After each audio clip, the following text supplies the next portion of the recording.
നമസ്കാരം. രേഷ്മയുടെ കഥകൾ കൂടുതലും പുറത്തു വരികയാണ്. രേഷ്മ എല്ലാ ഭർത്താക്കന്മാരോടും പറഞ്ഞിരുന്നത് ബീഹാറിൽ താൻ അധ്യാപികയാണ് എന്ന് തന്നെയായിരുന്നു. ഭർത്തൃ വീട്ടുകാരോട് എപ്പോഴും നല്ല അടുപ്പം സൂക്ഷിക്കുകയും സ്നേഹം സൂക്ഷിക്കുകയും ചെയ്തിരുന്ന ഒരു വ്യക്തി തന്നെയായിരുന്നു രേഷ്മ. അതുകൊണ്ട് തന്നെയാണ് ആർക്കും ഒരു സംശയവും എവിടെയും ഉണ്ടാവാതെ പോയത് എന്ന് പറയാം.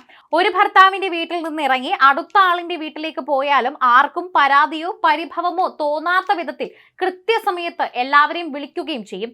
വിവാഹ തട്ടിപ്പ് കേസിൽ അറസ്റ്റിലായി എറണാകുളം ഉദയംപേരൂർ സ്വദേശി രേഷ്മ ഏതെങ്കിലും മോഷണം നടത്തിയതായോ പണം തട്ടിപ്പ് നടത്തിയതായോ വിവാഹം കഴിച്ചവർക്ക് ആർക്കും തന്നെ ഒരു പരാതിയുമില്ല.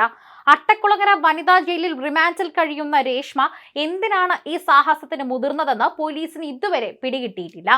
ഇന്ന് ആര്യനാട് പോലീസ് കസ്റ്റഡി അപേക്ഷ നൽകുന്നതോടെ കാര്യങ്ങൾ കൂടുതൽ വ്യക്തമായേക്കും. വിവാഹം കഴിക്കാതെ റെസ്റ്റ് എടുത്തത് ഗർഭകാലത്ത് മാത്രമായിരുന്നുവെന്നാണ് പറയുന്നത്. വിവാഹം കഴിക്കൽ രേഷ്മയ്ക്ക് ഒരു ലഹരിയായിരുന്നുവെന്നും ഹരമായിരുന്നുവെന്നും പറയുന്നു. അതറിയില്ല എന്നും എന്തായാലും രേഷ്മ വിവാഹം കഴിക്കാതെ വിശ്രമിച്ചത് ഗർഭകാലത്ത് മാത്രമായിരുന്നുവെന്നാണ് പറയുന്നത്. എല്ലാ ഭർത്താക്കന്മാരെയും തരാതരം വേണ്ട പോലെ ഉപയോഗിക്കാൻ രേഷ്മ മിടുക്കിയായിരുന്നു. ഒരു ഭർത്താവിന്റെ വീട്ടിൽ നിന്ന് മറ്റൊരു ഭർത്താവിന്റെ വീട്ടിലേക്ക് പോകാൻ മാത്രമല്ല, പുതിയ വിവാഹത്തിന് മണ്ഡപത്തിലേക്ക് പോകാനും രേഷ്മ പഴയ ഭർത്താക്കന്മാരെ വിദഗ്ധമായി പ്രയോജനപ്പെടുത്തിയിട്ടുണ്ടായിരുന്നു. ബസ്സിൽ കയറാനും ടാക്സി പിടിക്കാനും മെനക്കെടില്ല. എവിടെയും കൊണ്ടുവിടാൻ ഭർത്താക്കന്മാർ സദാ തയ്യാറായിരുന്നു. ചില ഭർത്താക്കന്മാർ വിവാഹം കഴിച്ച് പുറത്തുപോയത് രേഷ്മയ്ക്ക് കൂടുതൽ സൗകര്യമായി. അമേരിക്കയിൽ നേഴ്സായ തൊടുപുഴ സ്വദേശി ഫെബ്രുവരി 17 നാട്ടിലെത്തി 19 രേഷ്മയെ വിവാഹം കഴിച്ച് 24 US മടങ്ങി. 29 വരെ ഭർത്തൃ വീട്ടിൽ കഴിഞ്ഞ രേഷ്മ തുടർന്ന് വാളകം സ്വദേശിയുടെ അടുത്തേക്ക് പോയി. മാർച്ച് 1 വാളകം സ്വദേശിയുമായുള്ള വിവാഹം.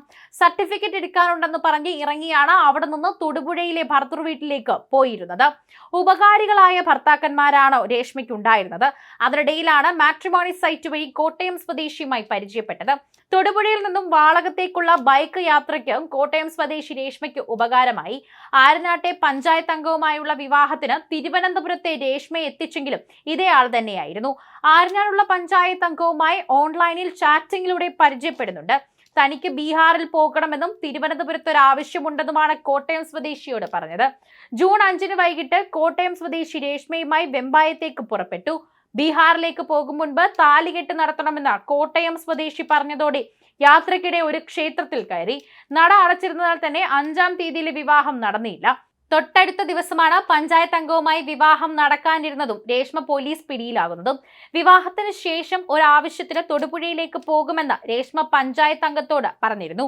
അതേസമയം വിവാഹശേഷം കൂടുതൽ കാലം ഒന്നിച്ചു ജീവിച്ച കൊല്ലം സ്വദേശിയോടൊപ്പമാണെന്നാണ് റിപ്പോർട്ടുകൾ. ഈ ബന്ധത്തിലായിരുന്നു ഒരു കുഞ്ഞുള്ളതും. പിടിയിലാകുമ്പോൾ നെടുമങ്ങാടിന് സമീപത്തെ പഞ്ചായത്ത് അംഗം കോട്ടയം സ്വദേശി, തിരുമല സ്വദേശി എന്നിവർക്കും വിവാഹ വാഗ്ദാനം നൽകിയിരുന്നു. പഞ്ചായത്ത് അംഗവുമായുള്ള വിവാഹ ദിവസം കുളിക്കാൻ പോകുന്നുവെന്ന് പറഞ്ഞ് കുളിമുറിയിൽ കയറിയെങ്കിലും കുളിച്ചിരുന്നില്ല. ഇത് പ്രതിഷ്ഠിത വരന്റെ സുഹൃത്തിന്റെ ഭാര്യ കണ്ടുപിടിച്ചു. സംശയം മണത്ത് ഇവർ വിവരം പ്രതിഷ്ഠിത വരനെ അറിയിച്ചു. ബ്യൂട്ടി പാർലറിൽ കയറിയ തക്കത്തിന് രേഷ്മയുടെ ബാഗ് ഇവർ പരിശോധിച്ചപ്പോൾ അതിൽ മുൻ വിവാഹ സർട്ടിഫിക്കറ്റ് കണ്ടെത്തി. ഇതോടെയാണ് രേഷ്മയ്ക്ക് പിടിവീണത്. സംസ്കൃതം ന്യായത്തിൽ ബിരുദാനന്ദ ബിരുദവും PhD-യും ചെയ്യുന്നുവെന്നാണ് രേഷ്മ പോലീസിനോട് പറഞ്ഞത്. തീവണ്ടി യാത്രക്കിടയിൽ പരിചയപ്പെട്ട അങ്കമാലി സ്വദേശിയും തിരുവനന്തപുരം, കൊല്ലം, തൊടുപുഴ, വാളകം സ്വദേശികൾ എന്നിവരെയും വിവാഹം ചെയ്തതായി വിവരമുണ്ട്. കൊല്ലം സ്വദേശിക്കൊപ്പമാണ് കൂടുതൽ കാലം ജീവിച്ചതെന്നും പറയുന്നു.